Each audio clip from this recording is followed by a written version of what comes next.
que trata muito sobre o mercado financeiro, e em ano de eleição a gente está vendo aí uma grande volatilidade nos mercados, né? Justamente por conta disso.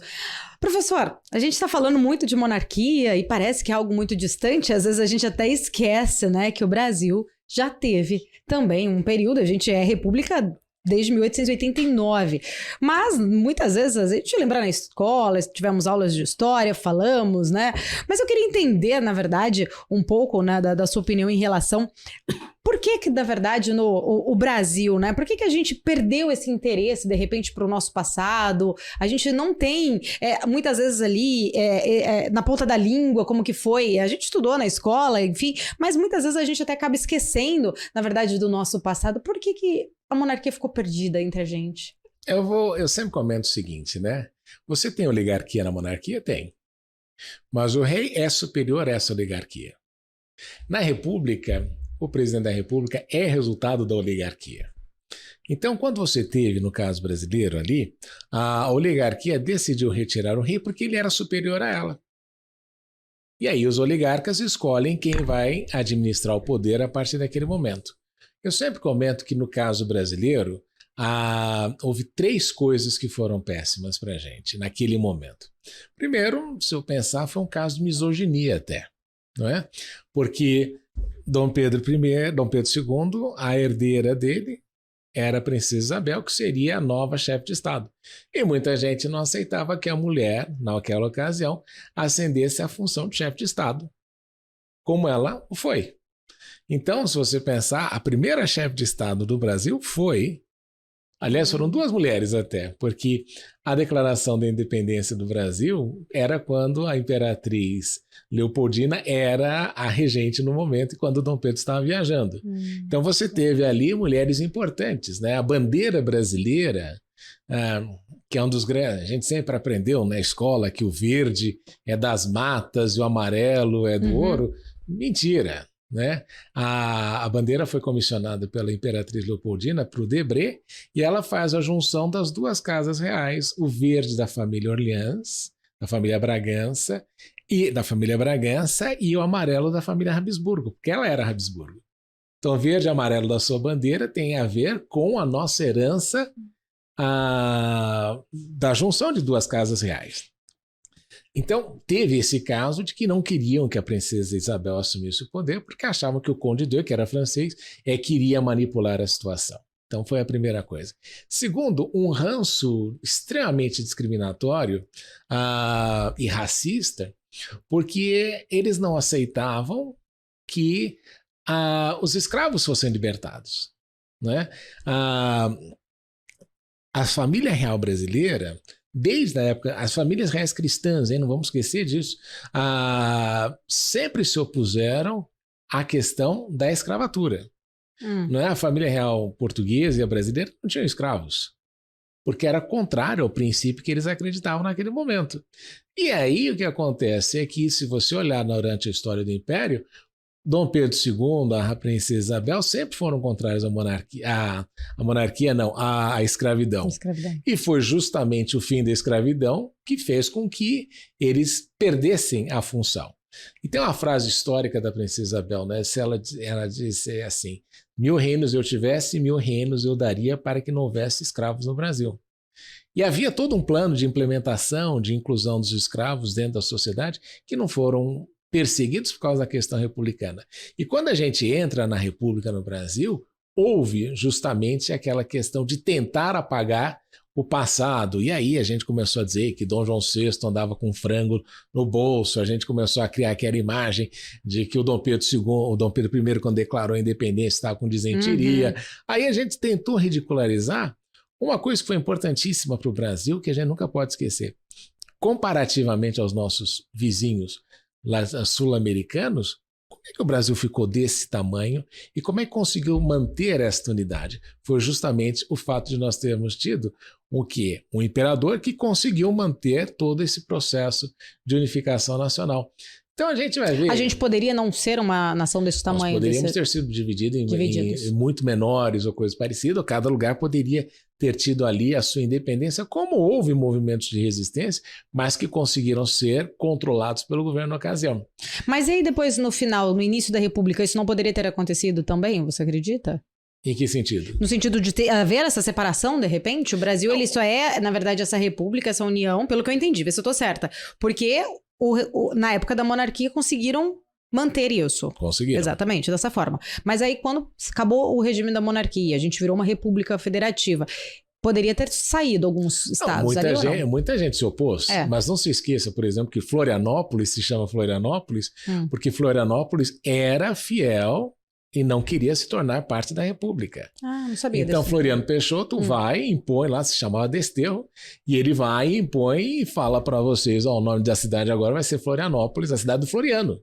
Não é? Então, não foi aquela coisa toda, porque a forma quando não podemos esquecer que como a República surgiu no Brasil, ela foi resultado de um golpe militar feito por Marechal Deodoro, que fica 1 ou 2 anos no poder, depois vem Floriano, que impõe a República, e a gente vem num período de desgaste da República desde a sua formação e desde o seu histórico. E não encontramos, veja só, quando a gente pensa nos grandes heróis nacionais, eles não são republicanos.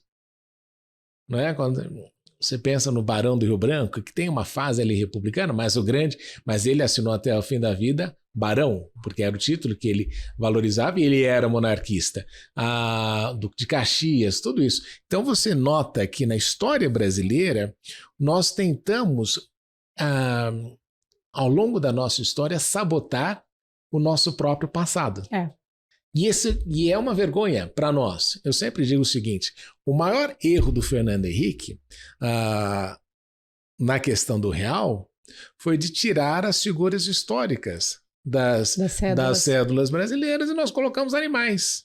Na Europa eu entendo porque você não pode ter, porque cada país, quando você usa o euro, cada país tem os seus heróis nacionais, mas você tirar o herói nacional é completamente equivocado, porque é uma coisa que você precisa fazer com que as pessoas se acostumem. Ele coloca animais. E eu acreditava que este governo atual, dizendo que é nacionalista tudo isso, na nota de 200 fosse colocar algum herói nacional e a gente manteve a mesma linha. Já era tempo de ter trocado. Porque o grande problema que a gente observa no Brasil é esse refundacionismo constante, tentando desvalorizar a história do nosso passado. Não vamos esquecer. Dom Pedro II trouxe o telefone para o Brasil tinha uma marinha mercante muito grande, o Brasil tinha a marinha de guerra, e o Brasil era considerado era considerado um país importante até aquela ocasião. Então, essas são, num país que é o maior país africano fora da África. Então, nós não podemos nunca descontar esta situação toda que foi muito bem administrada durante o período imperial brasileiro.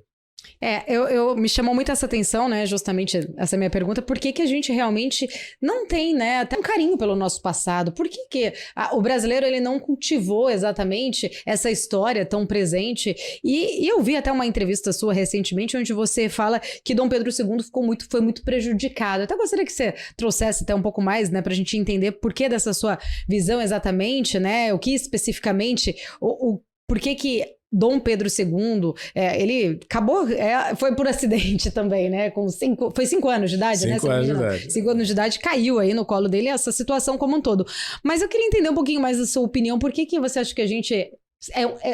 não sei se seja a palavra ingrato, não seria essa talvez a palavra, mas por que a gente não tem esse amor ou esse respeito exatamente, né, por um legado que ele tentou deixar? Porque nós não ensinamos história para as pessoas, não é? E a gente ensina a história sempre com um lado enviesado, e é o fato de esse lado ser enviesado que prejudica toda a história, não é? Mas eu sempre gosto de me lembrar de Dom Pedro II, quando ele abandona o Brasil, existe até uma proposição. Não podemos esquecer que Marechal Deodoro estudou com bolsa que foi dada por Dom Pedro II. Né? Então Marechal Deodoro também não queria dizer para o imperador que ele era responsável pelo golpe, que tinha tirado o seu grande patrocinador.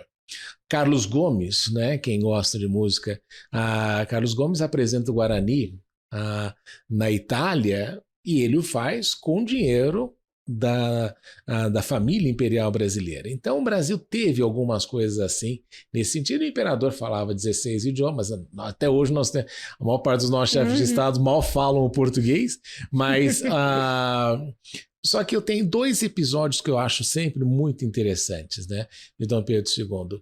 No momento em que eles fazem o golpe e querem que ele vá para o exílio, se eu não me engano, o governo brasileiro havia oferecido para o Dom Pedro II uma quantidade enorme de ouro para que ele levasse para a Europa, para o exílio. E a primeira pergunta que Dom Pedro faz nessa ocasião é se aquela dotação de ouro que haviam feito para ele levar para o exílio se havia sido aprovado pelo parlamento. E aí a resposta foi de que aquilo não, era uma decisão do Marechal Deodoro. Ele falou, se não foi aprovado pelo parlamento, eu não levo. Porque isso precisa ser aprovado pelo parlamento, você estaria saqueando o Brasil, imagina. E aí, no fim das contas, ele ia sair com fama de corrupto, como sempre foi na história republicana brasileira. E outro famoso é aquele pedacinho, aquela velha história que a gente sempre conta, de que ele, quando foi enterrado, ele pediu e ele levou com ele um travesseirinho com terra do Brasil. Né? E o último pedido dele foi que a cabeça dele ficasse sempre repousada sobre um pedacinho de terra brasileira. Então você vê, tem uma história muito bonita no Brasil. O Brasil tem a própria forma como Dom João VI chegou ao Brasil. Todas as coisas foram muito interessantes, né? Mas a gente gosta de acreditar que a história dos outros sempre é mais bonita. A gente acha que não.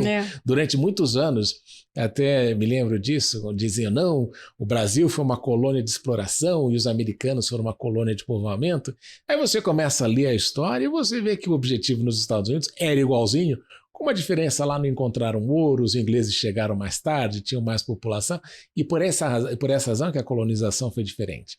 Então, nós temos este grande equívoco nosso de desvalorizar muito aquilo que é do Brasil e sobrevalorizar aquilo que existe em outros países. E quando você vai para a Europa, você vê muito isso, né? Quando você entra em eu me lembro, estive agora em Versalhes, você vai em Versalhes, você vê a questão dos reis, tudo isso. Todos tiveram problema, obviamente, mas o histórico da França, muito do que a França foi em razão daquilo que os seus reis fizeram. E no Reino Unido, até hoje, permanece como uma característica importante do país. Então, o Brasil perde muito nessa questão de valorização.